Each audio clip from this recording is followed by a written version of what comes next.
আজকের বাংলাদেশে যদি দুর্নীতি করা না হতো, যে পরিমাণ বরাদ্দ হয় সেই পরিমাণ বরাদ্দ দিয়ে যদি 10 বছর জামাত ইসলামী বাংলাদেশ ক্ষমতায় থাকতে পারে, তাহলে 25 বছরের সমান উন্নয়ন বাংলাদেশে করা সম্ভব। কারণ যা বরাদ্দ হয় সেই বরাদ্দের সিংহভাগ টাকাই চলে যায় ওই জনপ্রতিনিধিদের হাতে, ওই মাস্তানদের হাতে, সন্ত্রাসীদের হাতে, ওই দুর্নীতিবাজ কর্মকর্তাদের হাতে। নির্বাচিত প্রতিনিধিদের সাথে সলা পরামর্শ করেই তারা এই পদক্ষেপ গ্রহণ করে থাকে। বাংলাদেশ জামাত ইসলামী, আমরা পরিষ্কার করে বলতে চাই, আমাদের আমিরে জামাত বলেছেন, যদি আমাদের আপনারা সমর্থন দেন, আমরা নির্বাচিত হই, তাহলে আমরা আমাদের এমপি এবং মন্ত্রী যারা হবেন তারা ট্যাক্স ফ্রি গাড়ি নেবেন না। তারা সরকারের দেয়া এমপি মন্ত্রীদের জন্য যে প্লট বরাদ্দ দেওয়া হয় সেটিও জামাত ইসলামের এমপি এবং মন্ত্রীরা তা নেবেন না। আমাদের আমিরে জামাত বলেছেন, জামাত ইসলামের এমপি এবং মন্ত্রী যারা, তারা নিজের হাতে কোনো অর্থ ব্যয় করবেন না। যদি কারো নামে কোনো অর্থ বরাদ্দ হয়, তাহলে সেই বরাদ্দ কার্যকর বাস্তবায়নের পরে জনগণের জন্য টানিয়ে দেওয়া হবে, উন্মুক্ত করে দেওয়া হবে, কোন খাতে কত টাকা কিভাবে খরচ করা হয়েছে জনগণ যেন দেখতে পায়। এমপি মন্ত্রী যারা হবেন তারা যেন জবাবদিহির আওতায় থাকেন। আপনারা শুনেছেন আমাদের আমিরে জামাতের বক্তব্য, তিনি পরিষ্কার করে বলেছেন, নির্বাচনের জন্য যারা জামাত ইসলামের প্রার্থী হিসাবে চূড়ান্ত হবেন তারা সরকারের কাছে আয় ব্যয় এবং সম্পদের যে হিসাব বিবরণী দেবেন, তার আগে পার্টির কাছে আয় ব্যয় এবং সম্পদের হিসাব বিবরণী দিতে হবে। শুধুমাত্র সরকার এবং রাষ্ট্র এগুলো তত্ত্বাবধান করবেন তাই নয়, কারণ আমাদের এমপি এবং মন্ত্রী যারা হবেন তাদেরকে আগে পার্টির কাছে জবাবদিহি করতে হবে। পার্টির কাছে জবাবদিহি নিশ্চিত যদি কেউ করতে না পারে, আমরা মনে করি তাদের পক্ষে রাষ্ট্রের কাছেও জবাবদিহি নিশ্চিত করা সম্ভব নয়। খুবই দুর্ভাগ্যজনক, আজকে রাজনৈতিক দলগুলো জনগণের কল্যাণের চাইতে, মানুষের কল্যাণের চাইতে, দেশের কল্যাণ এবং উন্নয়নের চাইতে ব্যক্তির, দলের এবং আত্মীয় স্বজনের উন্নয়নের জন্য তারা রাজনীতি করে। বাংলাদেশ জামাত ইসলামীর রাজনীতি হচ্ছে জনগণের কল্যাণ। বাংলাদেশ জামাত ইসলামীর রাজনীতি হচ্ছে এদেশের গণমানুষের উন্নয়নে, জীবনমান উন্নয়নে। বাংলাদেশ জামাত ইসলামীর রাজনীতি হচ্ছে দেশের সামগ্রিক উন্নয়নে। আমরা চাই দুর্নীতি, সন্ত্রাস, চাঁদাবাজ মুক্ত একটা নতুন বাংলাদেশ প্রতিষ্ঠা করতে। আমরা চাই খুন, ধর্ষণ, লুটপাটের বিরুদ্ধে জনমত গঠন করার মধ্য দিয়ে একটা মানবিক, সন্ত্রাস মুক্ত, বসবাসযোগ্য নতুন বাংলাদেশ করতে আমরা চাই। বাংলাদেশ জামাত ইসলামী এই জন্য সৎ, দক্ষ, দেশপ্রেমিক, নৈতিকতা সম্পন্ন, খোদাভীরু নেতৃত্ব তৈরি করছে, যার মধ্যে আল্লাহর ভয় নেই, যার মধ্যে নৈতিকতা নেই, যার মধ্যে হালাল হারামের পরোয়া নেই, যার মধ্যে ন্যায় এবং অন্যায়ের পরোয়া নেই। তারা মুখে বক্তব্য যাই দিক না কেন, তাদের মাধ্যমে নতুন বাংলাদেশ প্রতিষ্ঠা করা সম্ভব নয়। তারা বক্তব্য যাই দেখ না কেন, তাদের মাধ্যমে দুর্নীতিমুক্ত, সন্ত্রাস মুক্ত, চাঁদাবাজ মুক্ত, বসবাসযোগ্য নতুন বাংলাদেশ প্রতিষ্ঠিত করা সম্ভব নয়। সংগ্রামী ভাই বন্ধুগণ, বাংলাদেশ জামাত ইসলামী তার প্রতিষ্ঠা লগ্ন থেকে সৎ, দক্ষ, দেশপ্রেমিক, নৈতিকতা সম্পন্ন মানুষ তৈরির জন্য কাজ করে যাচ্ছে। আপনাদের সামনে শহীদ জয়নুল আবেদিনকে আমরা উপস্থাপন করেছি ঢাকা 4 আসনের জন্য। তিনি একাধারে একজন ব্যাংকার, তিনি অর্থনীতি সম্পর্কে সজাগ এবং সচেতন, তিনি একজন সমাজ সেবক, তিনি একজন শিক্ষাবিদ, তিনি একজন শিক্ষা সংগঠক, তিনি একজন জননেতা, তিনি একজন সমাজ সেবক হিসাবে জীবনভর গণমানুষের পাশে তিনি আছেন এবং তার দিন রাত্রি প্রতিটি মুহূর্ত জনগণের কল্যাণ এবং জনগণের উন্নয়ন চিন্তায় তার সময়গুলো ব্যয় হয়। বাংলাদেশ জামাত ইসলামী তাকে সেভাবেই তৈরি করেছে। আজকের বাংলাদেশে যদি দুর্নীতি করা না হতো, যে পরিমাণ বরাদ্দ হয় সেই পরিমাণ বরাদ্দ দিয়ে যদি 10 বছর জামাত ইসলামী বাংলাদেশ ক্ষমতায় থাকতে পারে, তাহলে 25 বছরের সমান উন্নয়ন বাংলাদেশে করা সম্ভব। কারণ যা বরাদ্দ হয় সেই বরাদ্দের সিংহভাগ টাকাই চলে যায় ওই জনপ্রতিনিধিদের হাতে, ওই মাস্তানদের হাতে, সন্ত্রাসীদের হাতে, ওই দুর্নীতিবাজ কর্মকর্তাদের হাতে।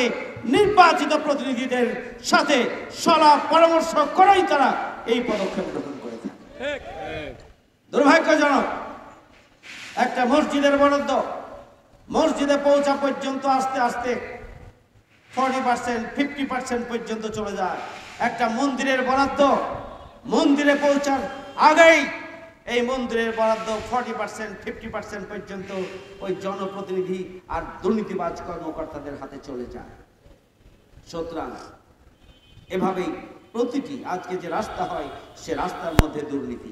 এই দুর্নীতির ভাগ যারা জনপ্রতিনিধি তারাও গ্রহণ করেন, এই দুর্নীতির ভাগ দুর্নীতিবাজ কর্মকর্তারা গ্রহণ করেন, এই দুর্নীতির ভাগ যারা সরকারে থাকে, সরকার দলীয় সন্ত্রাসী বাহিনী যারা, তারাও দুর্নীতির ভাগ বাটোয়ার সাথে থাকে। আমাদের আমির জামাত বলেছেন, আমরা দুর্নীতি করব না যদি আপনারা আমাদেরকে ভোট দিয়ে নির্বাচিত করেন, যদি আল্লাহ রহম করেন। আমরা দুর্নীতি করব না, আমরা দুর্নীতি করতে দেব না, আমরা সন্ত্রাস করব না, আমরা সন্ত্রাস করতে দেব না, আমরা চাঁদাবাজি করব না, আমরা কোন মাস্তানকেই চাঁদাবাজি করতে দেব না। বাংলাদেশে কোন রাজনৈতিক দলের দায়িত্ব নিয়ে বক্তব্য রাখার মতো সৎ সাহস রাখেন না, আমরা জানি। এদেশের জনগণ জানে 5 আগস্টের গণঅভ্যুত্থানের পরে কারা সন্ত্রাস করেছেন, কারা দুর্নীতি করেছেন, কারা লুটপাট করেছেন, কারা হাত বদল করেছেন, কারা ধর্ষণ করেছেন, কারা দলীয় কর্মীকে হত্যা করেছেন, আর কারা জনগণের কল্যাণে 1 বছর জুড়ে মানুষের পাশে নিরলসভাবে নীরবে নিভৃতে কাজ করে যাচ্ছেন। এদেশের জনগণের কাছে সোশ্যাল মিডিয়ার মাধ্যমে আজকে দিবালোকের মতো পরিষ্কার। সুতরাং 5 আগস্টের গণঅভ্যুত্থানের পরে নতুন বাংলাদেশের জনগণ আজকে সজাগ এবং সচেতন। শুধুমাত্র কোন মার্কা দেখে ছাপ দিয়ে পড়ে সেই মার্কায় সিল দেওয়ার জন্য এখন আর কেউ বসে নাই এবং বসে থাকবে না।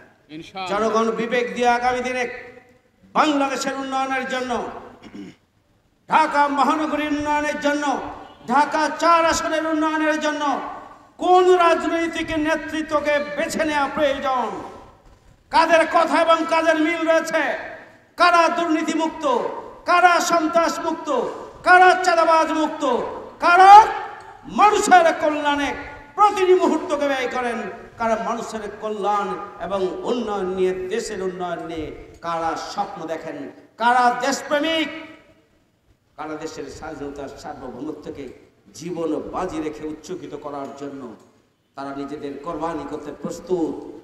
এইটা এদেশের জনগণ বুঝে শুনেই আগামী দিনে জাতীয় সংসদ নির্বাচনে ভোট দেবে ইনশাআল্লাহ। সংগ্রামী ভাইয়ের আমার, আমরা খুবই পরিষ্কার করে বলতে চাই, আগামী জাতীয় সংসদ নির্বাচনকে যদি অর্থবহ করতে হয় তাহলে অবশ্যই লেভেল প্লেইং ফিল্ড নিশ্চিত করতে হবে। তাহলে অবশ্যই আইন শৃঙ্খলা বাহিনীকে নিরপেক্ষ ভূমিকা পালন করতে হবে। তাহলে অবশ্যই আইন শৃঙ্খলা বাহিনীকে ওই জনগণের খাদেম হিসাবে নিজেদেরকে সাহসিকতার সাথে ভূমিকা পালন করতে হবে। কিন্তু আমরা লক্ষ্য করছি আইন শৃঙ্খলা বাহিনী সেক্ষেত্রে ব্যর্থতার পরিচয় দিয়েই যাচ্ছেন। মানুষের জীবন এখনো নিরাপদ নয়, মানুষ এখনো স্বাধীনভাবে চলতে ভয় পায়, এখনো স্বার্থ উদ্ধারের জন্য প্রশাসন কোন দলের পক্ষে অবস্থান গ্রহণ করছেন। ডিসি প্রশাসন, পুলিশ প্রশাসন, থানা, এগুলো কোনো রাজনৈতিক দলের একটা অফিসে পরিণত হচ্ছে। এটি গ্রহণযোগ্য নয়, এটা কাম্য না। এখান থেকে পুলিশ প্রশাসনকে বেরিয়ে আসতে হবে। সে আহ্বান আমরা আইন শৃঙ্খলা বাহিনীর প্রতি রাখতে চাই। আমরা বলেছি, যদি সংস্কার না হয়, যদি বিচার না হয়, যদি পিআর পদ্ধতির মাধ্যমে আগামী জাতীয় সংসদ নির্বাচন না হয়, তাহলে যেন তেন ভাবে যে নির্বাচন হবে, সেই নির্বাচন আবারও দেশে আরেকটি ফ্যাসিবাদকেই ডেকে আনবে। নতুন কোনো বাংলাদেশ প্রতিষ্ঠিত হওয়া সম্ভব নয়। এই জন্য জামায়াত ইসলামী বাংলাদেশ পরিষ্কার করে বলেছে, পিআর পদ্ধতির মাধ্যমে আগামী জাতীয় সংসদ নির্বাচন হতে হবে। বিচার এবং সংস্কারকে নিশ্চিত করতে হবে। জুলাই সনদ এবং জুলাই ঘোষণাপত্র আইনগত ভিত্তি দিতে হবে। আইনগত ভিত্তির জন্য কোনো রাজনৈতিক দল যদি রাজি না হয়, তাহলে প্রয়োজন হলে গণভোট দিয়ে হলো এটা আইনগত ভিত্তি দিয়ে আমাদেরকে আগামী দিনে সেই জুলাই সনদের মাধ্যমেই পিআর পদ্ধতির মাধ্যমে জাতীয় নির্বাচন সম্পন্ন করতে হবে। তাহলেই আমরা নতুন বাংলাদেশ পাবো ইনশাআল্লাহ। সবাইকে ধন্যবাদ। আল্লাহ হাফেজ।